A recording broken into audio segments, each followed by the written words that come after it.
Super cool radio.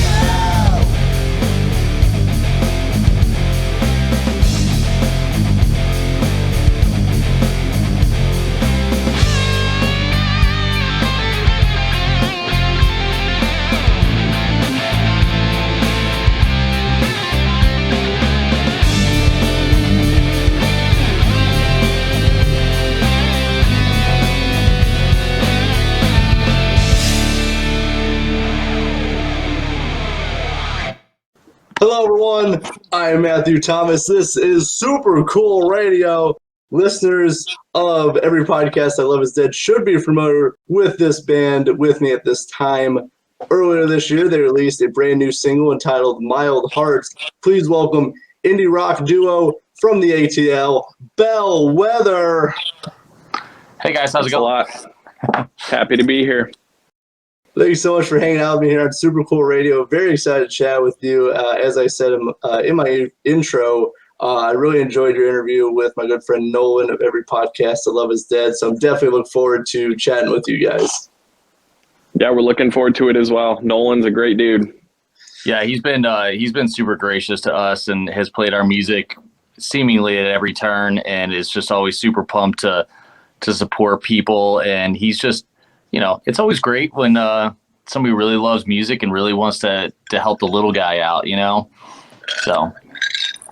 Oh, definitely. He's very supportive, especially guest of his show and just music he really enjoys. He's very supportive, especially when he does play music on his show. He always gives them shout outs, and he treats everyone really well.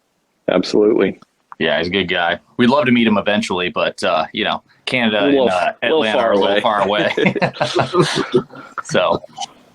Yeah, that would be a little bit of a trip, especially with everything going on in Canada and everything. Yes. But making up Bellwether, before we get too far, we have Isaac and Nate of Bellwether for hanging out with me here for this episode.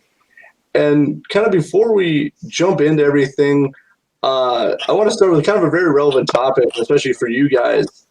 The pandemic really changed everything in this world as we know it. What is something you've learned about yourself because of the pandemic? Well, for me, I think it just made it so evident how quickly things can just change. I mean, it seemingly changed overnight. And I guess for me personally, I realized how much I crave relationships. And I realized that, I mean, I think everybody does, but you just really realize that once they're taken away. I mean, people were afraid to hang out with each other, and you just didn't know what to do. And I think that was a really big one, because, I mean, it really was. Some people are still, kind of weird about hanging out and big group settings. But it really was like a year before I saw some of my friends. It's just, it was pretty wild to experience that. Yeah. For me, my day job is being a chef, and, I got into that industry because you basically can go anywhere and cook because everybody has to eat. Right. And so, seemingly overnight, my wife and I were in Boston at that point, and, overnight, about 90% of the entire city that was working in restaurants lost their jobs, and one of the most reliable industries, cooking for people, kind of just became, not a viable career anymore. And so, my wife and I moved from Boston to Atlanta. I had lived here before. My wife is technically from here. Her parents live here. My nieces live here, all of that. Isaac lives here. For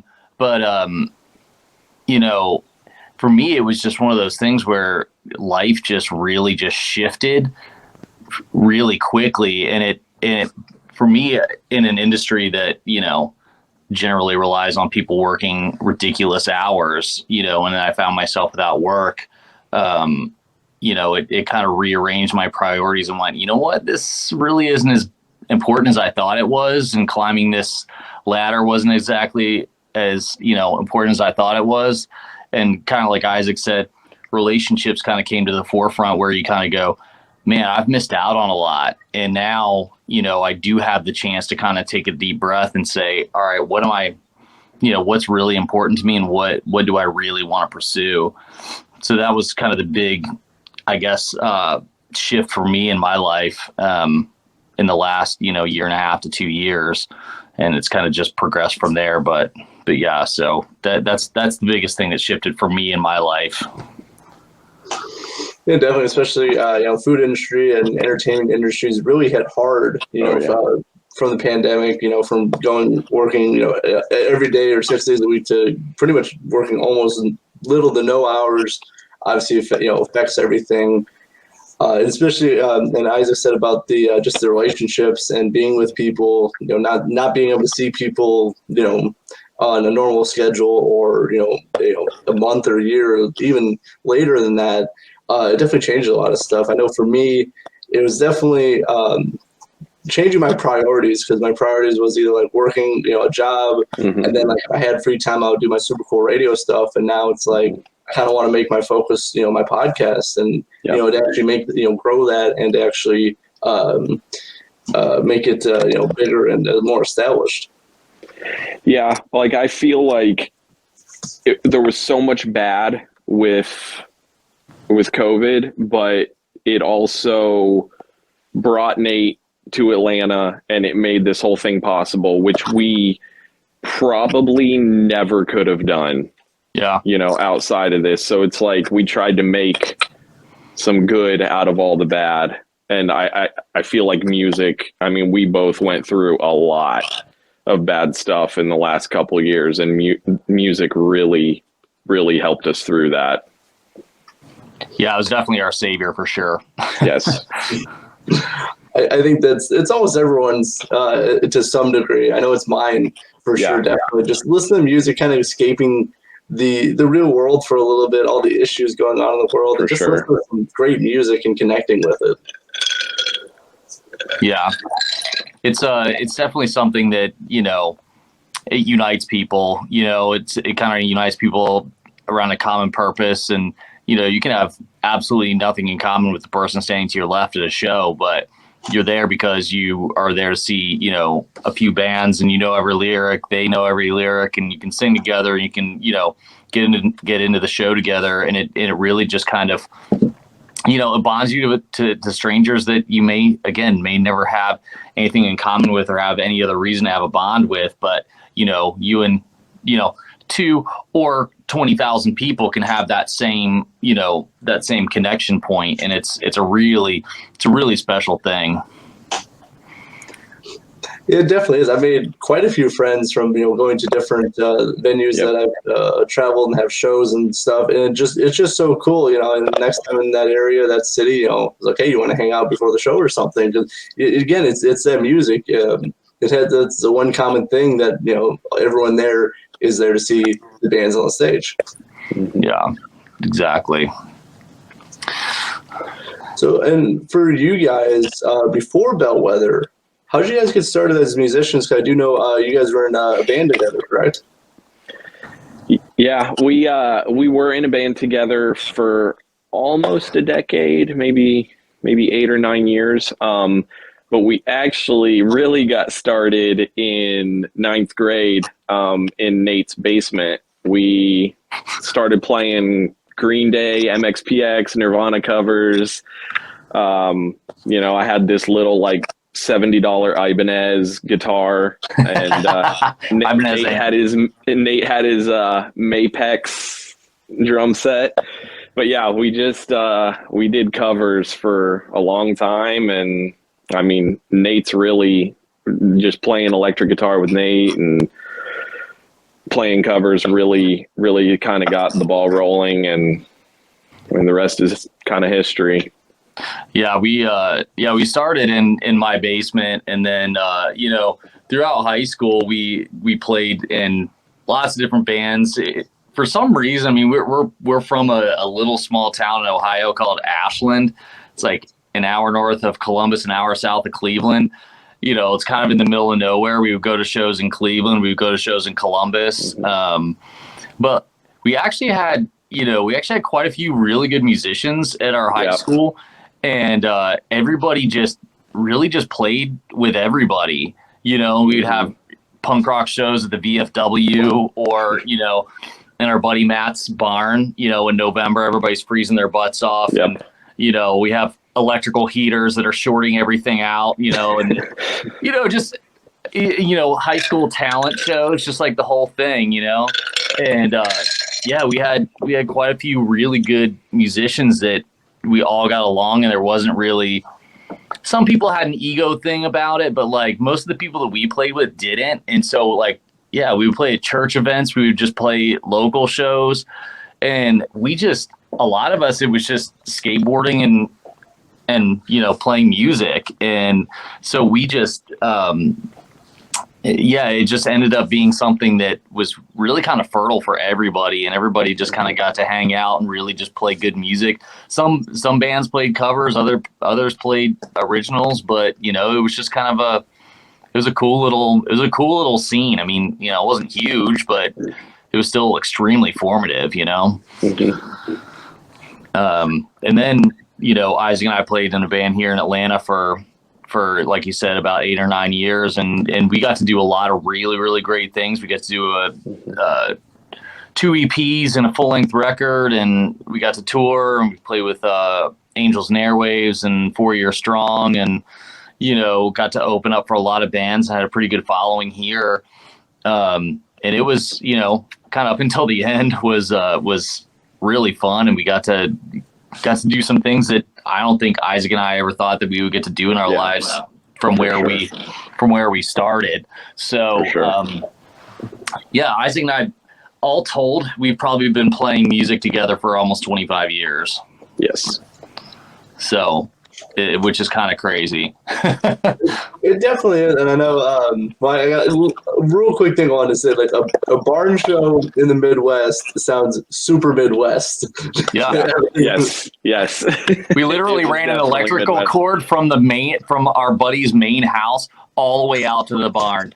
And then I don't know how it powered anything. Yeah. We plugged every amp and every, whatever, all into this one plug. Yeah. How it didn't burn down, I have no idea.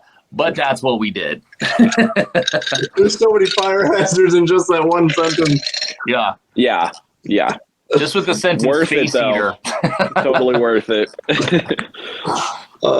That's super Midwest. I totally feel you guys.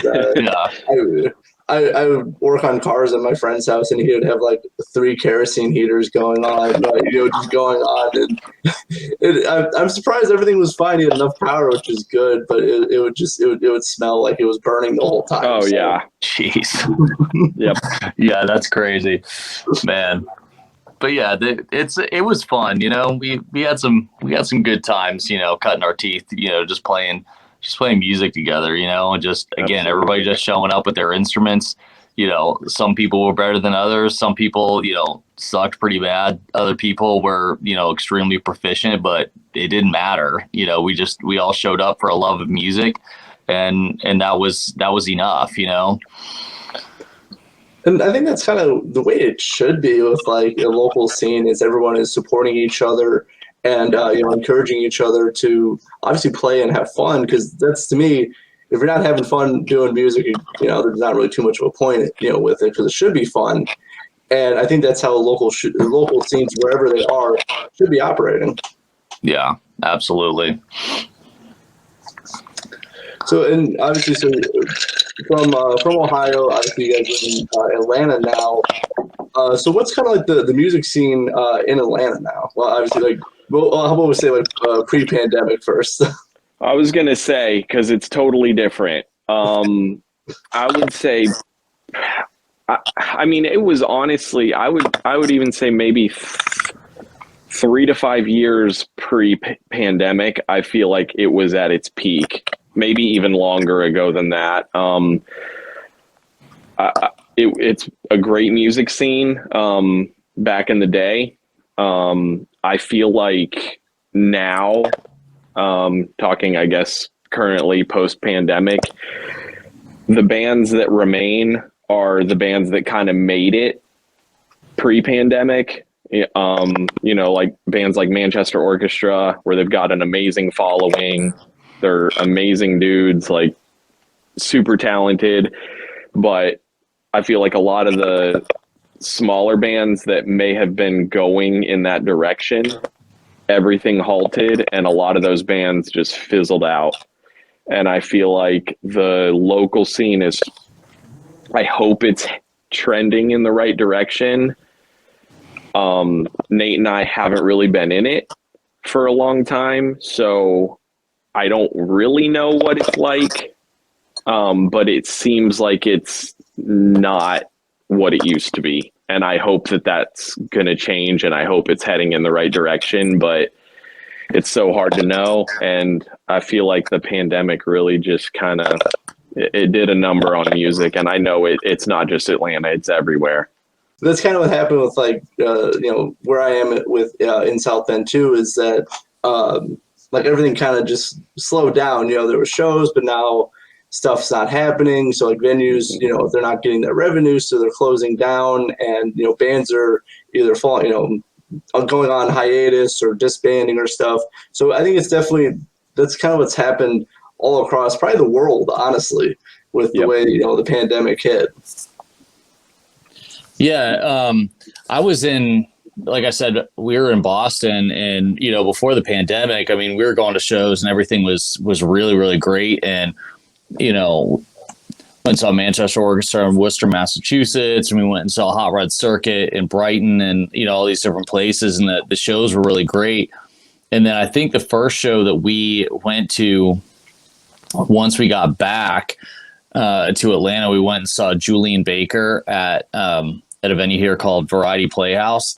And, again, it was probably the first show that we went to, since everything kind of shut down. And it was a pretty good show. And, there were still quite a few people there. But again, to Isaac's point, a lot of the bands that were extremely established before this have, obviously probably seen lower numbers and all these things. And, we've obviously seen many bands cancel tours and, if not whole tours, shows along the way.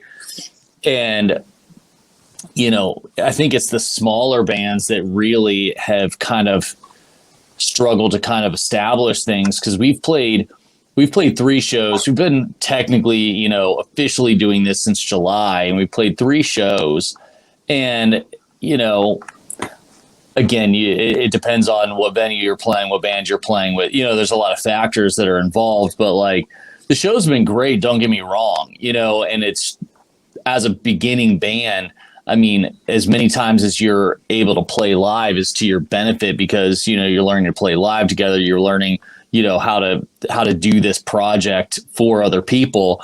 But, we've had anywhere between 20 and 50 people, which again is not anything to be upset about by any means, but it's definitely, like Isaac said, it's definitely a little bit different than it was before. And it seems like people will show up for the bigger bands and show up for the kind of like the headliners. But then people are kind of scared for the smaller, more intimate shows to kind of come out and see the local bands. Again, that might be just a small snapshot that we're seeing. But, it does, you're definitely seeing a lot less, a lot lower numbers out right now, which is unfortunate, Yeah, it definitely is, and especially with everything. I would hate being a tour manager for any kind of like. Oh, I can't even imagine. Yeah. All right, so someone got COVID, so these 2 weeks we have to reschedule for like here. So these shows got to go here. I would hate it. Yeah. Yeah. I mean, there are huge bands that have to cancel their whole tour, and I mean, they've already bought millions of dollars worth of merch. Like, on that level, I can't imagine how, and all the people at the venues, you think about how many people work for large artists. That's so many people out of work. Yeah. It's just been a mess. Oh yeah, definitely. Especially this has been going on for, over 2 years now. Yeah. With everything. So not having like a steady paycheck or never know, exactly when you're going to work or how long you're going to work, that would drive me crazy. Yeah, for sure. Hopefully, hopefully we can get some traction with this, and we can kind of, just start to, kind of get back to normal life. Cause I mean, socially, economically, it has just been a seismic shift around the world. And, all of us are going to see the effects of this for so long, like we haven't seen the last of the effects of it. And hopefully we can at least start to get some positive momentum, and at least be ahead of the negative consequences, hopefully. I think that's the only thing you can hope for now. And very good observation that, we're going to see this. I mean, I wouldn't be surprised if we're seeing effects of this for 10 plus years. Yeah, for sure. Just like everything. And, the stuff's still getting, with the, people still not getting back to work fully yet with, almost many industries, we're still seeing those effects. Yeah. And just the shift from one industry to another, like the culinary industry, we had a lot of people that were just like, nah, man, we're not going to do this anymore. We're just going to go do something else. And then, chefs and managers are like, man, we can't hire anybody. It's like, well, they didn't really like working the hours and the, they didn't like the conditions they were working in. So they pieced out and they went and found something else that they could actually see their families and still make a living, and so they went somewhere else. It's not that they're not there. It's just, they're not in your industry anymore because you didn't take care of them, so it's just, there's been a lot of that as well. Dude, honestly, super good point with everything. And that's why, like, you see a lot of industries struggling, especially, like, I would say the blue collar and, like, the restaurant, entertainment. Absolutely. It's just because of, like, the, the people shifting to different industries, ones that's more favorable for them, for them to actually live a life. Yeah. Yeah, absolutely. And so before we get too far, I could talk about that a lot. Yeah, we could talk about that. For you guys, so obviously we kind of know how you guys came together. Obviously you've been together, being musicians for 25 years. And so, but how'd you come up with the name Bellwether? How'd you come up with the name Bellwether? There we go. Nate, that's you, man. So, like we said, we're both from Ohio, and so when we were kind of coming up with a band name, because when I got back, my wife and I, we were living in my in-laws' basement, and I'd been storing my drums there just because we lived in Boston. I can't exactly do that in a Boston apartment. Neighbors get a little upset. So Isaac and I had we've been talking. We've been best friends since fourth grade. So like we've still been talking, we were talking all the way through. Right. So we finally got back here and, we finally got to a point where we're like, hey, do you want to start playing music again? And so similarly to how we started, when we got back, we started playing covers again. We just kind of came up with like 8 or 10 songs to learn, and we just started learning them. And then we started writing, originals as we kind of got more comfortable and got back into the swing of playing together. And so then once we kind of had some originals and we were like, man, I think we could really do this. The obvious next question is like, what are we going to call ourselves? Right.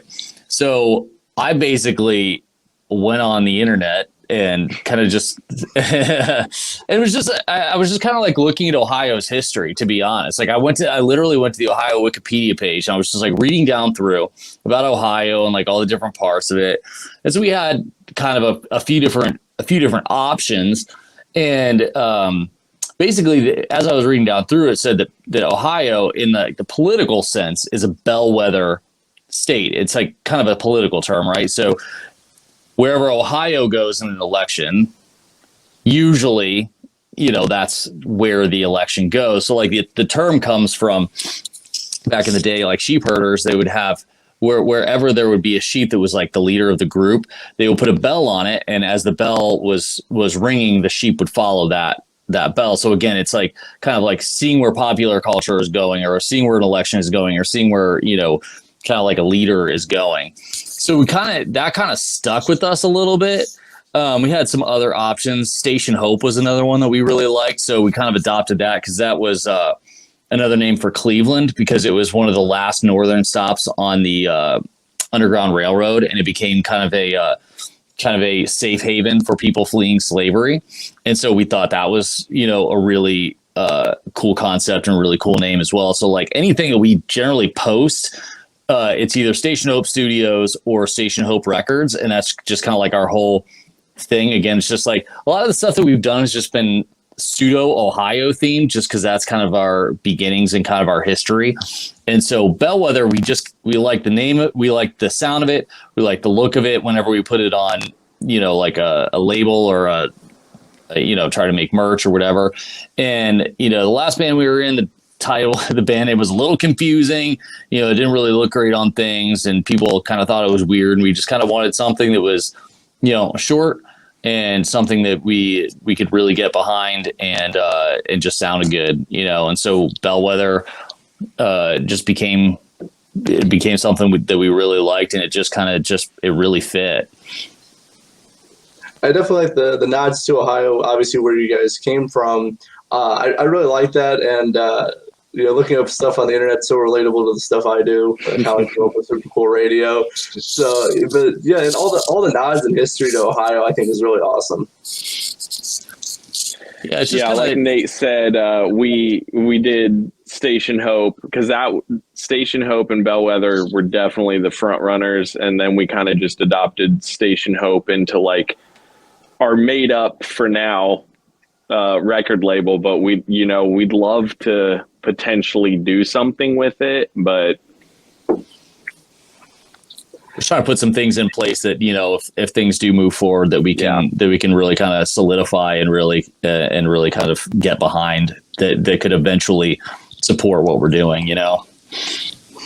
Exactly, and I think that's kind of the hope with everything. Obviously, with you guys, and even the stuff I do is like you want to solidify yourself that what you love doing is also like your the way your job, your way of life, the stuff that you actually can make successful and profitable, and live and make a living out of it. I think that's what everyone's hoped for, with the stuff they love doing.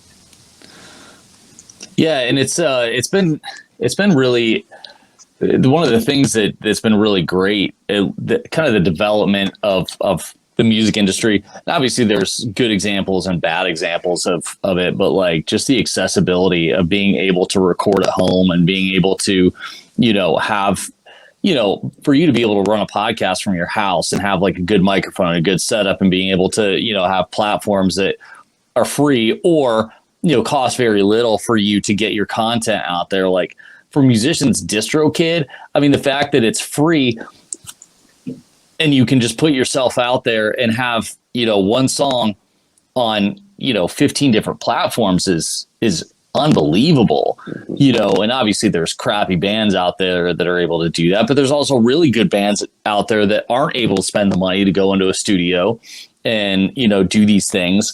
Like at our show on Friday, I was talking to one of my friends and his band is about to go into the studio. And I was like, you know what? I took all the money that I would have spent to go in a studio and I just bought a bunch of stuff to record in my house, because then Isaac and I are able to record and do whatever we want, whenever we want to do it, and it really, it's something that gives you kind of incredible power, if you do it correctly and you approach it correctly and know your limitations. I mean, most notably, but like, making sure that you are able to put out a product that you're proud of and put out something that you can really get behind and believe in.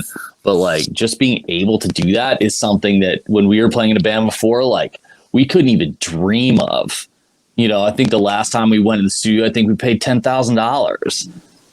You know what I mean? Like that's an unbelievable amount of money just to like go put out your music. I can't even fathom it now. Yeah, definitely. And I think more bands are kind of realizing that, especially think because of the pandemic. I think people are realizing that you can record at home. You have more of a flexible schedule. You can save money. And you can make the music you want to make, not like rush to make music because like, well, we have studio time. We only have this amount of time. I mean, we got to pump out these songs. I think people kind of realize that I can do it myself, or I can at least, get it, record it, and then have someone else master it or something like that. I think there's definitely a lot more options now for people who want to record but can't either afford or have access to a studio.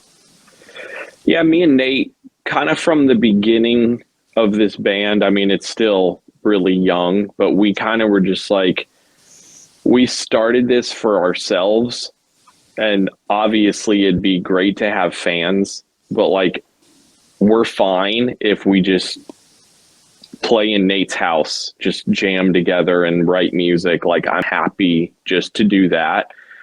So we kind of started this like, Nate, let's just make this me and you. Let's finally release the kind of music that we've been wanting to release. That's 100% us, and let's do it ourselves. Let's, design our own merch. Let's design our own,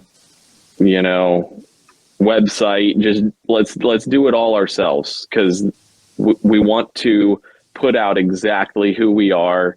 And so far we've done that. Like, yeah, it's made a lot of things really difficult, but it's been incredibly rewarding when there's any type of feedback, because we know we've like kind of built this from the ground up ourselves, and it's kind of all on us, and we don't need anything from it.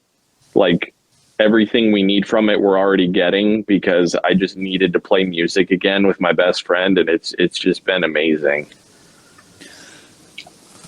Yeah, and Isaac and I both are really creative people, and different areas. Isaac he's always been like a really talented artist. So a lot of all of our merch, all of our posters, all of that stuff is completely designed by him.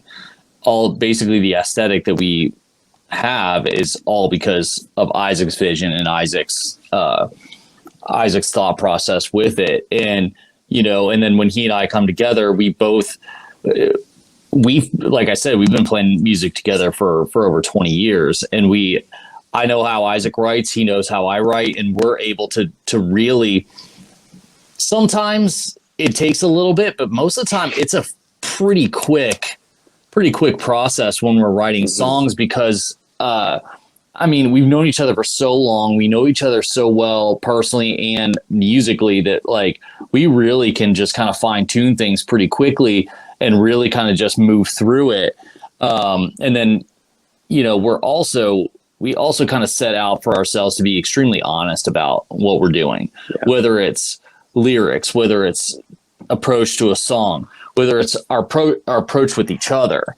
Like, dude, this sucks. Like, let's move on. Or like, this is great. Let's keep moving, regardless of what it is. Like it's really nice to be able to kind of keep our cards close, make our decisions, and then just really just kind of like move through it and have it just be ours, and hopefully we're able to kind of build this thing that people can get behind, because like Isaac is writing extremely honest songs while he's giving his daughter a bath at night, and then we come together on a Tuesday night, we both have lives, and we both have, stresses and all these things, and music becomes this cathartic thing where we come together on a Tuesday night and just go, okay, cool. Like, nothing else matters now. Like, let's just play music. Let's get out these songs. Let's get out this melody, this drum part, this whatever that really is just going to like move our lives forward and just like make things a little bit better for, the 2 hours or whatever that we're playing. And, and again, when people come see us live, like, we want people, I get a little stressed out when, shows come around, but because there's a lot of moving parts, but like, we want people to come see us and be like, man, these guys don't want to be anywhere else. Like, this is what they want to do. This is who they are. And this is the music that is just flowing out of them. It's not commercialized. It's not, it's not gimmicky. It's literally who we are and what we want to do, and we approach it from that honest perspective in all aspects, leading from Isaac and I's personal interactions all the way up to us playing live and playing songs, So it's just, we love these songs. We love this band, and we would love to be able to do it for a living, whatever that looks like in the musical landscape now. Yeah, definitely. And working, as you guys have been, friends for 20 plus years, like working together, you already kind of know how, how the person, thinks and reacts to stuff. So you already kind of have that kind of, edge to the way you write it. They're like, all right, I know I know how he's going to think. So we try like something like this or try something like that. Or be like, what, this totally isn't working, not feeling it. And just being honest with each other, the way you guys are, the way you guys, you're not portraying a gimmick or anything like that. Just you guys being yourselves. I think people will be attracted to that because unfortunately nowadays there's so much fakeness and stuff that's just not real. People are starting to see through that. Yeah, I definitely feel that way. It's tough.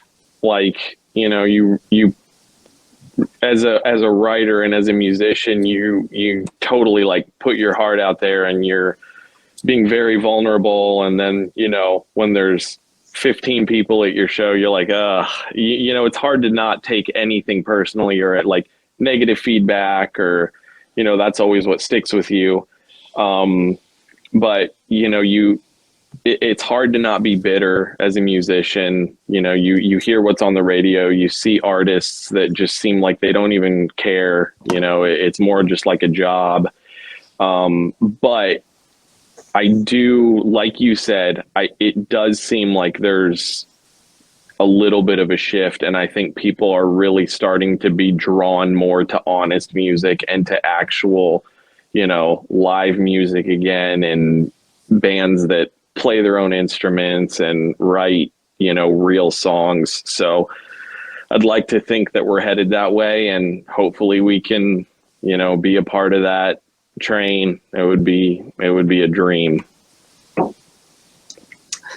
For sure. I do hope, things, obviously work out for you guys, that you guys, can make this a living, because that's my hope for like everyone I have on my show. That is my hope for everybody. Yeah, everybody wants to do what they love to do for a living. It's kind of you hope it's not a pipe dream. You want it to be something that can come to fruition. So we're just trying to put one foot in front of the other and put out, again, things that we truly believe in, and things that at the end of the day, regardless of how people react, we wanted to go, man, you know what? Yeah, we weren't number one on Billboard, but like this was what we wanted to put out at this point, and like we have no regrets about it, and again, at the end of the day, like the fact that Isaac and I are able to put out music and able to play music together and are able to be, in this band is a gift. Every time that we're able to play music, every time that we're able to even just practice in my spare bedroom. This is my spare bedroom in my house. You know what I mean? Where we record, we write, we, do all this stuff in my rental house. You know what I mean? Like it's a gift. And at the end of the day, regardless of how many streams we do or do not have, or how many shows we do or do not have, like at the end of the day, like this is still awesome, and we still love it, and we're still able to show up and play music, and like that's enough, and the day that it's not enough, that's when I start to get scared and I go, you know what, like, what are we actually doing this for anyways, Yeah. That is a great way to look at it and a great perspective to come from, because, in being able to do stuff that you love is a gift. Honestly, like, me interviewing people, that's a gift for me. You guys playing music, having fun with your best friend, I think is a gift that should be cherished, especially, coming after 2020 where you couldn't see as many people, or you couldn't, see people as much as you wanted to. I think doing that stuff is truly incredible and fun. Yeah, for sure. And there's something I did want to touch on before we move to the game show segment. And that is, like, you guys, as you said, you guys are very DIY. And I know, like, that has kind of got like a negative connotation for, you know, the way some people look at it, because some people think it's like low quality, or you're not going to be able to compete with the way other people are doing things. But I think nowadays, like, being able to do everything yourself and on your own schedule and the way you want to do it, I think is incredibly powerful. Yeah, I will say it's been amazing. It's awesome that, you know, if we write a song, we can kind of record it on a whim without paying $2,500 to record it. But it definitely is beneficial, and it definitely has some challenges. Like Mild Hearts it tested both Nate and I's patience. Like, for whatever reason, that song was so difficult to record and release. I don't know what it is about that song, but it definitely tested our patience. But yeah, I mean, we're definitely doing it in a time where, you know, we couldn't do this 10 years ago, or we could have, but it would have been very difficult. So it's got a lot of benefits, but it's got some drawbacks too. But I mean, I wouldn't change it. Yeah, it's one of those things where, you know, you get the best equipment you can, right, for the money that you're able to spend. And, you know, I have to stop myself from buying things because, you know, it's just kind of a rabbit hole, which I don't talk to my wife. So anyways, you know, you get the best things that you can, and, you know, you record it when you're able, you know, and schedules are challenging and all of that. And like I said earlier, like, knowing your limitations. We have a buddy that has mixed and mastered all of our stuff except for this last one that we released. And he's done a really good job.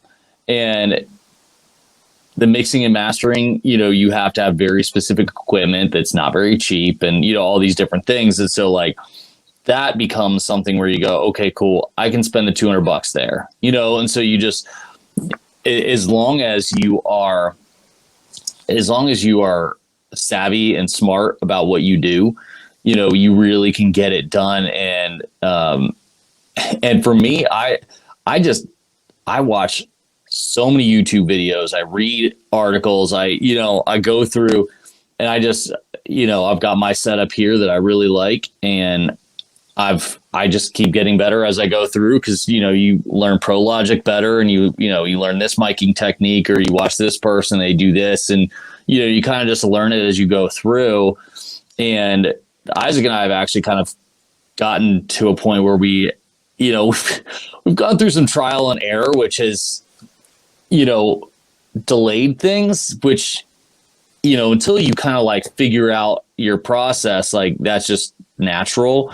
You know, but like at this point, Isaac has a small setup at his house he's really comfortable with, where he can record bass, guitar, vocals, and like synth and stuff. And he's able to do it on his time. He doesn't have to, not that he lives that far away from me, but like, he doesn't have to come all the way over to my house. And, you know, we don't have to like struggle to get things done. I get my drums done at my house. I get them edited. I get them, you know, where I need them to be, and I send them over to him. He lives 15 minutes from me, but I send him over to him. He records everything else, and he sends all that back to me, and then I mix it and we go from there. And it's kind of a very like postal service process, but like, it works out, you know, because, you know, we both have families, we both have jobs, and, you know, the one thing I miss, I will say, about the like going to a studio and recording process is, like, when we played in band before, we went out to Chico, California, and we usually go out there for like anywhere from like 3 weeks to like 3 months. And obviously you can figure out that obviously has financial ramifications, life ramifications, all that. Right. But the one good thing about that was that you could literally just like go away and separate yourself from your life and go play music, for 2 to 3 months and really just like put yourself into it. You didn't have to think about anything else. All you had to think about was recording. That's really great.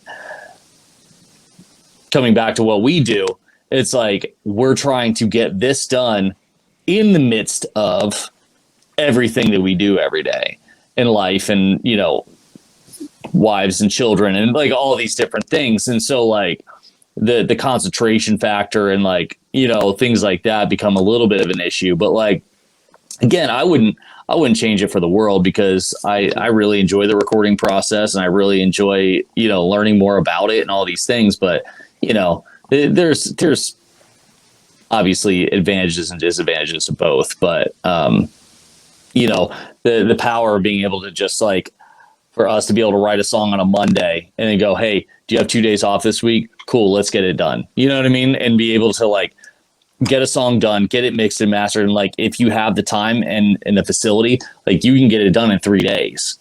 You know what I mean? Like that was unheard of, 5 to 10 years ago. But now you've got that power and that ability to do it. And again, advantages and disadvantages, but it's worked out really well for us. I think definitely you gotta find something that like works for you guys, and I think you guys have a system down, or at least obviously there's you can always improve on stuff, but I think for you guys, I think you have a very good system in place of the way you're able to do everything, and trial and error is like super natural with the stuff. I watch like some of my videos I made, and then I look at the stuff now, and it's like I can see where I've progressed with stuff, and I think that's very a very natural process. I know I had a job interview, and the guy asked me like what programs I used to edit videos, and he I told him, and he actually cut the interview off. He's like, he did not like the programs I used, so like I didn't get the job. And I'm like thinking like that is so like that doesn't make much sense to me. And I'm like, and so there's obviously advantages to disadvantages to everything, but you have to find something that works for the way you guys are set up, and it seems like you guys have kind of really found your groove with that. Yeah, we really have. And it's again, it's Mild Hearts for whatever reason. Oh my God. Like we were just fucking railing against it. It was just like, we went back and forth, and it just like, we finally were just like, we got to just get this done. We got to get it out. Yeah. I think that's probably the closest Nate's ever been to killing me is the Mild Hearts process. Cause it was just brutal. Yeah. Now I'm kind of interested. I'm going to push the game show off just for a little bit. I do want to hear about this. So writing and recording Mild Hearts, how was it other than extremely stressful and avoiding murder? So the weird thing about Mild Hearts is like, I just, in one night, I wrote it on my acoustic, and like that song just kind of happened very quickly. I took it to Nate. I played it on my electric. That's pretty much how every one of our writing processes go. Like, I'll either have a whole song or I'll have like an intro, and I take it to Nate and I'm like, Nate, keep it or scrap it. So, and then he'll give his 2 cents. He'll have me play through it, and he'll come in with what he does, and it's usually always perfect. So, we kind of do that whole thing. So it was just weird that a song that was written so quickly was just such like a complicated recording process. I don't even know what made it so hard. I don't know if it's like the fact that it takes a really long time for that song to kind of like get to its peak. It's kind of a slow start, a slow middle, and then the end is kind of like a heavier thing. And we had a lot of struggle making, which like, I mean, I'm don't get me wrong, I'm 100%, I'm so proud of that song, but I still don't know if we got it how exactly we wanted it. You know, it's as close as I think we were going to get. So we're like, okay, we need to put this song out. But I think maybe it was just the way that song builds that was just so hard. But Nate's kind of the mastermind that made it, honestly, to where it sounds now. So maybe he can kind of give more insight as to why it was like so hard for this song. Honestly, like my wife and I have been talking about it even over the last couple of days here, but because we still listen to it and we're like, man, you know, I think there could be adjustments here and there. It's just, you know, it's some songs are simple, some songs are complicated. You know, there's really, you know, that's my simple explanation for it. Mild Hearts, even when we play it live, like it's just, and it really hits when we play it live, and it's a song that we really, you know, kind of just, again, it was one of those ones we wrote pretty quickly, and it's not that we didn't like it, but we just kind of would just like play in rehearsal, and then we were rehearsing for our first show at Smith's Old Bar here in Atlanta back in September, and you know, it was a really last minute show, and we just kind of threw a set list together, and for whatever reason, and like we had asked my wife to play bass with us for the show, and we were all playing, and Amy was just like learning the songs like literally a week before the show, and we played it one night, and it just hit differently than it had before. No idea why, it just did. And so we just kind of fell in love with this song, kind of, again, you know, we really liked it, but just kind of came to the forefront for us. But I just think with that song, it's just, there's a lot of moving parts. You know, it starts off heavy, then it, you know, kind of mellows out for a minute, and then, you know, the end just kind of ends pretty epically. But there's a lot of moving parts to it, and there's a lot of dynamics to it. And at least in my, you know, somewhat novice at this point, you know, producing and mixing and, you know, whatever I do, to be able to accent different parts and not accent parts, and just kind of like have those things build naturally, and really kind of, you know, parts that are supposed to be subtle but still heard, you know, to be able to have all that stuff happen is there's a lot that happens behind the scenes with it, you know, whether it's automation or, you know, whatever it is. But yeah, there's a lot. I don't know if that song comes across complex, but it really is. Like, I mean, we're not Dream Theater or anything, but like, it's still, you know, it's a song that's not it's not one piece. It's like 16, you know. And I think that's probably that was the most difficult part about it, where you just like, you want to represent each part for what it is, but still have one song all coming together. And so being able to do all of that simultaneously is a pretty difficult process. Oh yeah, for sure. Especially this is like your first real one, like, you know, like trying to really produce it and stuff. I believe you had someone else master the first two singles. This one, did you master this one too? Or did you have someone else do it as well? This one we mixed, and then we just there's a website online where you can kind of just master it. And honestly, we have another version of the song that the guy that mastered our first two mixed and mastered our first two songs did. And it's good too.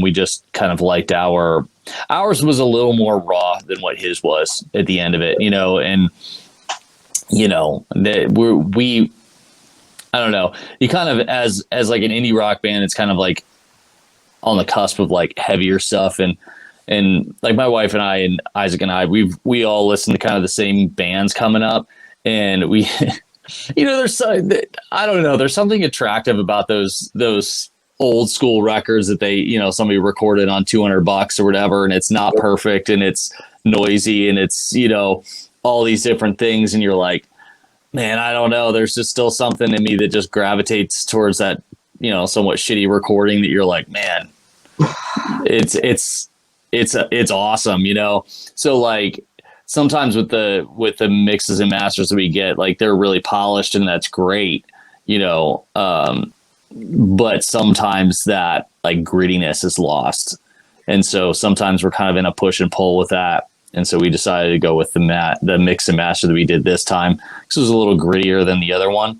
And so, again, we want to be proud of what we put out, and we love that song. And it was a struggle, but it turned out the way we wanted it to.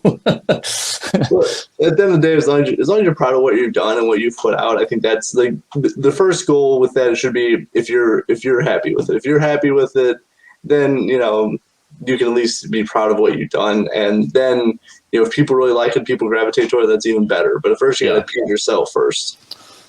Yeah, exactly. But I totally feel about like that. I love punk music, like Black Flag, Henry Brown's one of my favorite artists of all time. So like I totally understand like the grittiness of like punk rock music, where does it sound the greatest? No, it doesn't, but it has that like drive and like energy to it. Yeah, I think Bleach, Nirvana's, I don't know if it's their first record. I think it was recorded for $1,000 total. Like, I mean, honestly, that's honestly my favorite by them. It's great. But yeah, anyway, as I promised, we were going to do a game show, which first time debuting this. So that album was released when? So I will give you an album and 2 years. You have to pick which one is the correct year it was released. All right, are you ready or not? Yep. Let's do it. You guys don't sound ready. Answer all these. All right, first one. You're going to love this one. So it's Miley Cyrus, Younger Now, 2017 or 2010? I think 2010. No, it's 2017. Damn it. I like how we were so confident. I know, I saw that. Lead with confidence. No. Let's go. I like Miley Cyrus, believe it or not. All right. Hopefully you can recover. We'll see how this goes. It's Iron Maiden, Number of the Beast, 1976 or 1982? I have my answer, but Isaac, you go for it on this one, buddy. I'm going to say 76. Is that you going with Nate? I'm going to go with Isaac. Not off to a great start here. 1982. Oh, no. That was my guess. Your guess was 76 too? No, mine was 1982, but I didn't fare well in the first one, so I was going to trust you. You got to sway me in the right direction if I'm led astray. All right. Let's go number 3. Let's see how we do. You got to turn this around. I know this is not for any points or anything, but you have to have it for the glory. It's right. If we don't get another one right, this doesn't air. Yeah, you cut this out, please. All right. Foo Fighters, Wasting Light, 2011 or 1999? 2011. I know that one. Yeah, let's do it. 2011. All right, back on track. That is correct. I love that record. Dude, that's my favorite by the Foo Fighters. And they recorded it at Dave Grohl in his garage, right? Yeah, there's a whole documentary about it. It's fantastic. All right. Hopefully luck's turning around. I'm going to try not to throw anything too wacky at you guys. We've not been doing that the whole time, so why stop? All right. Motley Crue, Dr. Feelgood, 1981 or 1989? I want to say 81. Yeah, 81. Now we're back off the rails. No. Apparently we do not know anything about what happened in the 80s.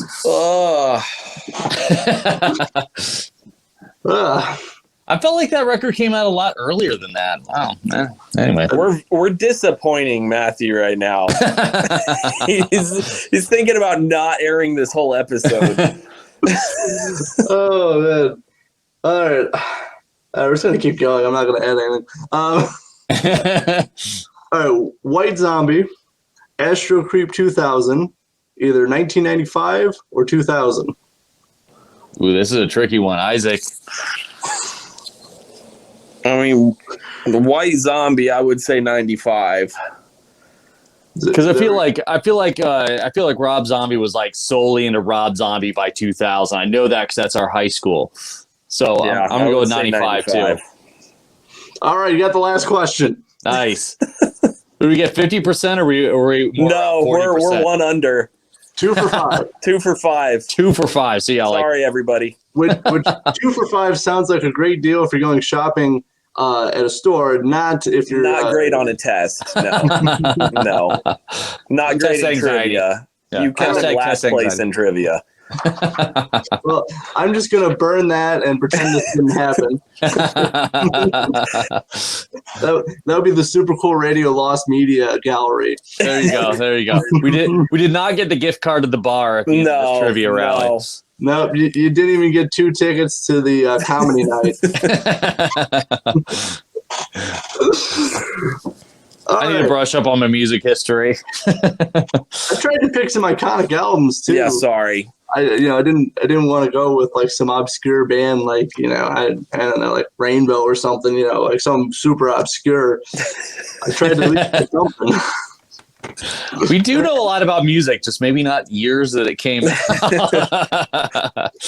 Well, originally, because my brother he had me test out like these games on him to see like would people at least have a chance of doing it. I originally didn't have any years. I just told you the album. And he's like, you should put some years to help people out. And I'm glad he made that suggestion. Yeah, me too. That would have been an absolute nightmare. But you got the Foo Fighters. That's one of my favorite bands. So you guys did okay. Foo Fighters and White Zombie. There we go. Yeah, exactly. All right. So as we're kind of wrapping this up, obviously, getting into an hour, close to an hour. What music have you guys been listening to this week? I kind of always listen to Me Without You. They're probably my number one. They've been a favorite of mine for a long, long time. I listened to Microwave. It's a local band from here. They're amazing. I listen to a lot of them. Manchester Orchestra is always heavy in my rotation, and As Cities Burn. Those are like really my 4. Like, I go to the gym with my wife and she's like, what did you listen to? And it's one of those 4 bands. It's like, I can't listen to anything new. I kind of go to what I love. And that's kind of what I've been loving lately. My playlist has been kind of all over the place of late. I kind of just put on playlists and just kind of listen to whatever's on the playlists. But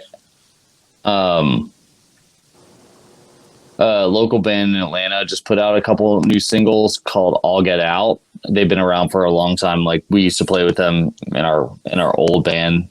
They were on Manchester Orchestra's label and all that. They put out 2 new songs that are really, really fantastic.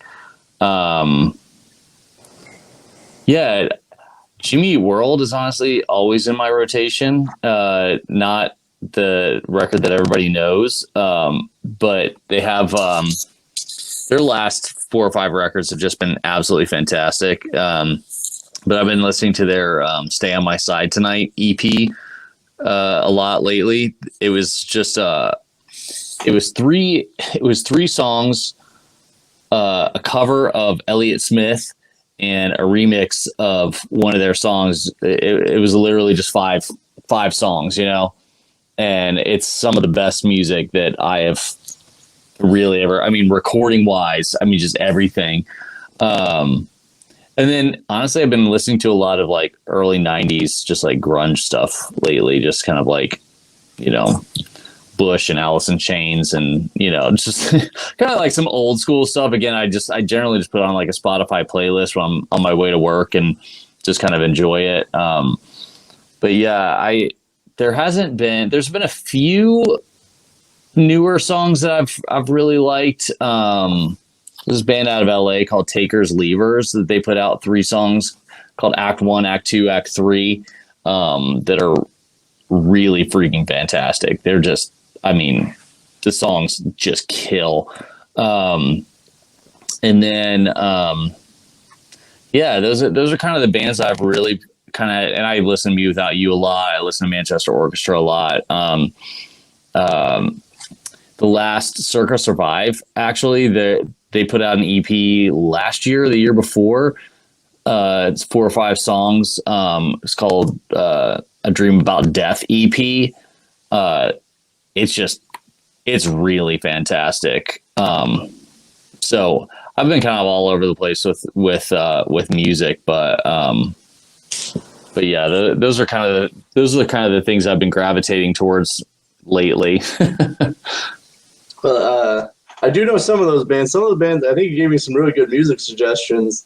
I haven't heard Jimmy Eat World in probably since when The Middle came out, whenever, I forget when that was. They've put a lot of good stuff out since then. You should go back. It is good stuff. Go listen to the record Futures. Good grief.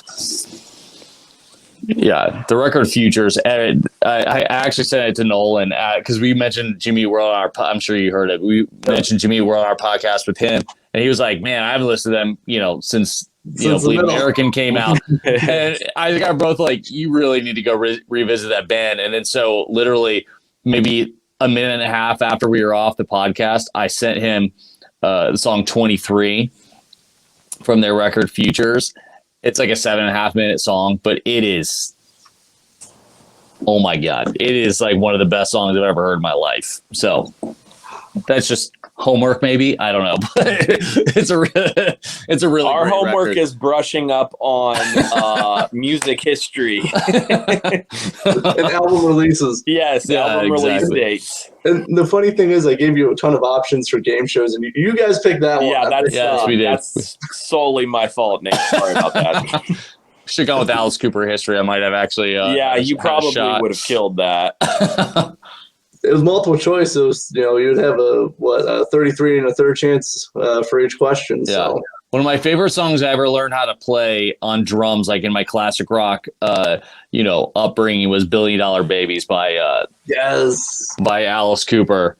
It's one of the most difficult songs I've ever learned in my entire life because there's like a new drum fill every 2 bars, and every single one is completely different. It is completely terrible to learn. But anyway, it sounds amazing when you get it down, though. I mean, I've seen him live like 5 times, and it's a staple of the set list anyway, and it's just amazing. I could talk about Alice Cooper for a very long time. That's Aussie Brother, $1 Billion Babies. Awesome, classic Alice Cooper off their best-selling album of the same name. Yep. So what I've been listening to this week, I've been listening to this really cool band. It kind of reminds me of you guys. They are Rags and Riches. I've interviewed them. They're from Kentucky. They're really cool because it's like pop indie rock kind of stuff. And so I've been listening to them. Obviously, I've been listening to you guys, Bellwether, Mild Hearts, and Alice Cooper. So that's kind of been my week. Nice. Yeah, I'll definitely check out. You said Rags and Riches? Rags and Riches. I'll send you awesome. guys. Yeah, I'll send you guys their stuff. Yeah, I'd love to hear it. Absolutely. Yeah, I saw them live. They're cool. Like they're a 2-man band. Obviously, cool. They have a drummer and a vocalist, and it's cool. They got some tight music. Awesome. And as we're wrapping this up, so what's the plans for Bellwether for 2022? So we want to play as many shows as we can. We have a ton of music that we just need to release. It's just so hard to find the time to record it and to mix it and to master it and to get it out. But I would say our immediate future, we have a song that will hopefully come out in the next month or 6 weeks, hopefully, and we're working on a cover as well, a Nirvana cover that we're hoping to get out. And we have songs for an EP, which hopefully will come out before the summer. Again, we have full-time jobs, we have wives. I have a 4-year-old daughter, so pretty difficult, but yeah, the immediate future, and probably for the rest of the year is just getting on as many shows as we can and, releasing all the music that we've got. Yeah. And honestly, we're just, I think the overarching goal, I guess, is, right now music and things in general is very content based, you know what I mean? And just trying to get as much content out there so that we can kind of grow our followers on Spotify, grow our followers on, Instagram, Facebook, all the social media stuff that everybody has a love-hate relationship with. But, just trying to grow that fan base to where we can, where when we do release music and we do play shows that we really are able to play to people who really want to see us and really want to be a part of what we're doing. So that's kind of like the overarching goal. And then, like Isaac said, we've got a couple songs we're going to release over the next, probably a month and a half, 2 months. And then the EP is kind of the next thing, which, some people aren't even like releasing EPs now, but we've got a collection of songs that we really want to put out together because they kind of all go together, and I think as one unit, they would be, it would be really great to kind of, I don't know. I'm sure you're just like we are still, but like, I love sitting down and listening to something from front to back. Singles are great, and, being able to put out, music here and there whenever you want is a great advantage, but also there's still a kind of a lost art to being able to put out like a really great EP or a really great record, and people can sit down and just listen, songs 1 through 10 and just like really fall in love with it. So, something I don't want to see lost in music, and I don't want to be a part of the tide that turns away from it, so we're going to put out an EP and hopefully, stick our, feet down in the sands of time, and hopefully people will show up for it and listen to it. So, but it sounds like some really great goals for you guys. I hope to hear some new music. I'm very curious about that Nirvana cover. I look forward to listening to that as well. But yeah, to me, I love albums because I've noticed like bands, if they do put out an album, they put like most of the album out as singles before the album or before the EP. And to me, that kind of makes me not want to like buy it or listen to it, because like I've heard all the music on there. I want a little bit of that mystery of what's the rest of the music that's going to be on this album. Yeah, we'll probably do like little, maybe a teaser of a song, but I'm with you 100%. I love getting an album and not really knowing a single song on it. That's like such an amazing feeling. Yeah, because if you like, I know a lot of bands have released a single, 3 months before, and then released a single 2 months before, and then like you've heard 4 or 5 of the 10 songs, and it's just kind of like, okay, like it's great still, but having 10 songs to just experience all at once is amazing. Can't say any better for sure. And before we go, if people are curious, where can they find Bellwether online? So we're on Spotify, iTunes, all the major streaming platforms. So if you just search Bellwether, we're usually the first ones that come up. There's a couple other Bellwether adaptations, but ours is the only one that's just Bellwether. And our ats, pretty much anything at Bellwether Music ATL will pop us up. I think that's our Facebook, our Instagram, our Spotify, we're on TikTok. We haven't really figured that out yet, but we're on it. Yeah. At least you're there. Yeah, we're there. I don't know if we'll try to enter into that fan base at some point, but cesspool. Yeah. I think the people who understand that are on there, and the people who are like, what do I do with this? Yeah. I feel like that's me. That's me for sure. Yeah. Yeah, we're on all the major streaming platforms: Instagram, Facebook. So at Bellwether Music ATL, and then bellwethermusicatl.com is also us. And then we're on Bandcamp as well. We've got merch, and we've got all kinds of stuff out there. So we're happy for the support. Yeah, absolutely. I'll leave some links in the description. Make sure to check that out. Please support Bellwether. And as I wrap up this interview, thank you guys so much for hanging out with me. Great time chatting with you guys. Went way longer than what I expected. It was a fun time, nevertheless. So great time. Please check out Stream Sport. Give a like to Bellwether. Check out the latest single, Mild Hearts, and the rest of the singles they have out so far. And check out the links in the description. And thanks to Matthew and Super Cool Radio. Had a blast. Yeah, man, it's been awesome. Hey, that's what I do here on Super Cool Radio. You should have a fun time, or I'll ask you more trivia questions. Fail miserably. We do terribly. For Isaac and Nate of Bellwether, I'm your host, as always, Matthew Thomas. Thank you so much for watching and listening to Super Cool Radio. Stay frosty.